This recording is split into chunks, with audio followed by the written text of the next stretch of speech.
અને લગભગ અહીંયા બધાએ તાલી વગાડી 99.99%. 0.1% એવા હતા ખૂણામાં બેઠા હતા, એને તાલી ના વગાડી.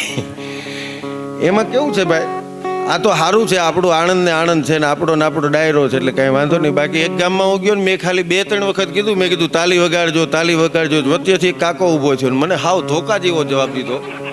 મને તો ઘડીક ધનુરું પડ્યું, એવો જવાબ દીધો.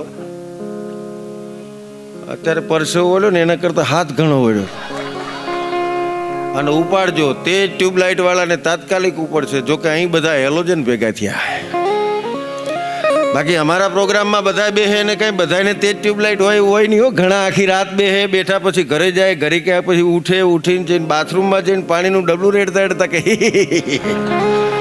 પછી એના ઘરના પૂછે કે શું થયું, તો કે રાતે ગઢવીએ કીધું તી અત્યારે મગજમાં.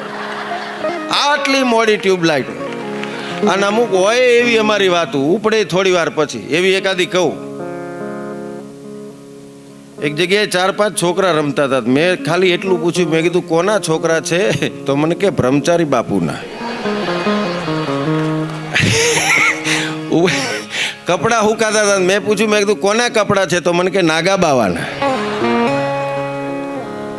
મેં ખાલી એટલું કીધું, મેં કીધું તાલી વગાડજો તાલી વગાડજો. વચ્ચેથી કાકો ઊભો થયો ને મને હાવ ધોકા જેવો જવાબ દીધો. મને કે નહીં પાડીએ તાલી. તો મેં કીધું શું કામ? પછી એણે જે મને જવાબ દીધો એ મારે તમને કહેવું. ઉપાડજો, અહીં બધા હેલોજન છે ને આજુબાજુ બેઠેલી ટ્યુબલાઇટ કેવી છે એ જોઈ લેજો. મેં કીધું તાલી વગાડજો તાલી વગાડજો. વચ્ચેથી ઊભો થઈને કે નહીં વગાડીએ. મેં કીધું શું કામ? પછી એણે મને કીધું, મને કે ટેવ પડી જાય તો. મેં કીધું નહીં પડે ભાઈ, તને ટેવ પડી જશે. તમારે HR કાકાને એનું એડ્રેસ ખબર છે.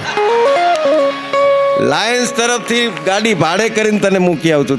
તું ચિંતા ન કર.